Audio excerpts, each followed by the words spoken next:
Welcome back, guys.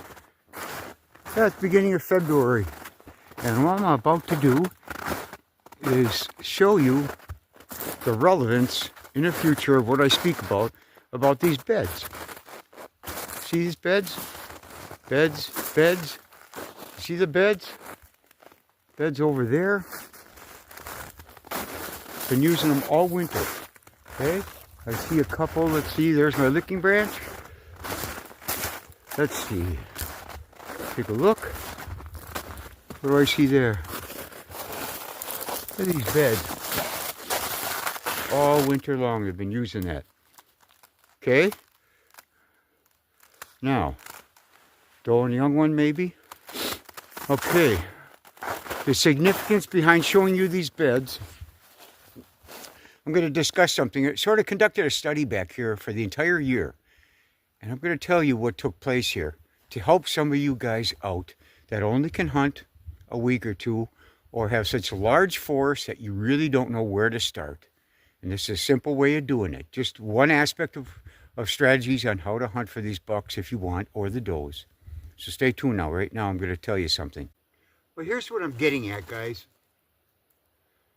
Last year at this time, about the end of January, early February, in that area, I found this area by just finding tracks in the snow, and I followed it, and it came to this area. I thought, you know, I got thinking about the questions I get asked about people that literally, as of just this week too, they were emailing me asking, you know, I'm going up to a certain place for only a weekend or a week, and what do you think of this area? I'm in a certain state, and this is, how do I hunt this, blah, blah, blah. And I gather more and more people, like I mentioned this in September, I made a video out in this area in regards to people that can only hunt for a week or two. And it's hard pretty much to tell them what to do if they want a buck of some sort, you know, a certain age class, whatever it may be. But what I did, I figured I'm going to conduct a study in this area right here. And what I mean by, if we should call it a study, in the spring then, I came back here and I set this licking branch, set a camera, and I let this place go. During the rut, everything, didn't hunt it. And now there we are, a year later, we're in February. I picked up the camera just a little while ago. And what I was getting at on this, to verify what I speak about to some of these people. And the point is this. Go back to what, if you go into a heavily forested area, or like I said before, or you have an area that you only have a week or two to hunt it, and you're not that concerned about that big 4, 5, 6 year age class buck. You just want to enjoy the hunt. You want to get out there. Maybe I'll get a buck, maybe not. Or if you can, here's how you can weigh the odds a little more in your favor. So to verify all this, I wanted to see what was on that camera that I set last spring.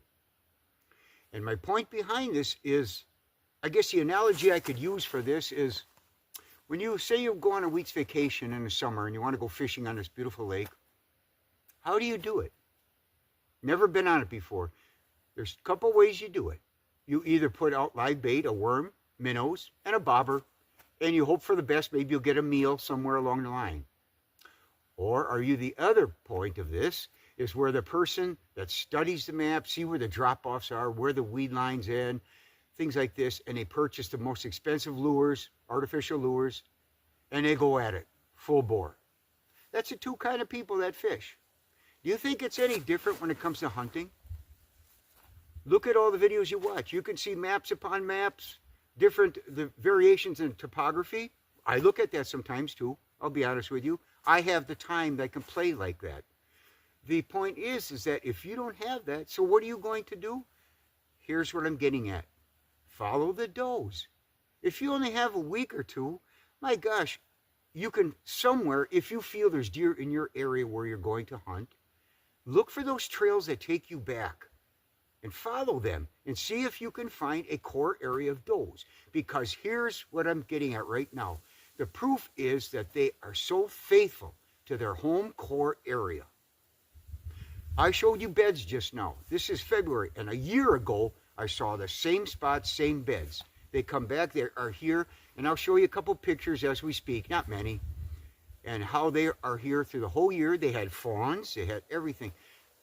What happens then, your quickest reference is to be smart about it and take that week, maybe the second week in November. I'll show you pictures of 2 bucks on there. They're at night though, and they were later on. The 10th, I think, and the 20th of November, which I find myself personally, if you want the bigger ones, I enjoy that time too, from about the November 7th all the way through to the 20th, right in that window, versus the first week of November.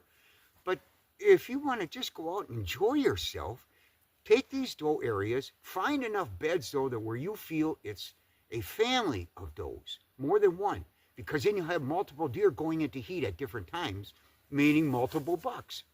When I pulled this camera from this fall right here, what do you think I saw? I saw 6-pointers, 4-point, whatever it may be, 1 inch, a year and a half class, 2.5 class, and then the big boys were coming in towards the second week into the third week of November. Here, just to check on these does to see if they're in heat.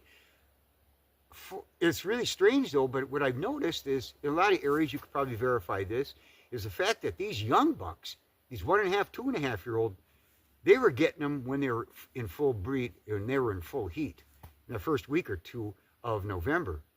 The big guys, when they were out chasing, looking to see what's left, they came out a little later because they're making the rounds, let's face it. But that's what I'm getting at, guys. Look what you have if you just find some doe area and you're content. Just stay with it. Now this area here, I know gun season, it's not that far back in to where I'm willing to bet, I wasn't here, but that I'm willing to bet there was hunters pass through this area. But day after day on the cameras and just what you see here, all these beds, they are here, they're never gonna leave. They've been here for over a year that I found this area. That's how faithful they are. And there's their key right there. You know bucks have to come there. You know it. It's so simple. It's like throwing that bobber out there with that worm. It really is, if that's the analogy you can use. But that's how simple it can be. If you want to become more technical on what goes on in certain areas and chase just that 1 buck, hey, I get that. Good for you. But there is many people I hear from that don't have the time, or they are lost going in there. Hey, what do I look for first? Because the peer pressure tell them, geez, you got to get this big buck or forget it. If you want to just enjoy yourself, the quickest version that I've found through the years is find your does. Find your spot, set there, and if you're content just staying there, that's fine. Work that area over because eventually bucks are going to come through there in that typical first, second, third week in November. They're going to come through that area. Okay? That's all I'm getting at. And that's just basically what I wanted to show you here, is just to verify that this place here, they never left the entire year. And you have that no matter what state you have. I really believe that. They are that faithful if you find a core area. The fawns, the mothers, the grandmothers, things like that. They will come to the same area if they feel safe. This is way back on the back side. Don't just assume they're just right up there. Like the last video, I saw some up on a ridge in that area I was at, up on the hillsides. These are not. These are in the very back end, behind the cuttings, almost to a swamp. They're content here because nobody bothers them, except me. But they're back. They will be back here. They're hitting this licking branch all the time. You know, they love smelling it to see who came through here.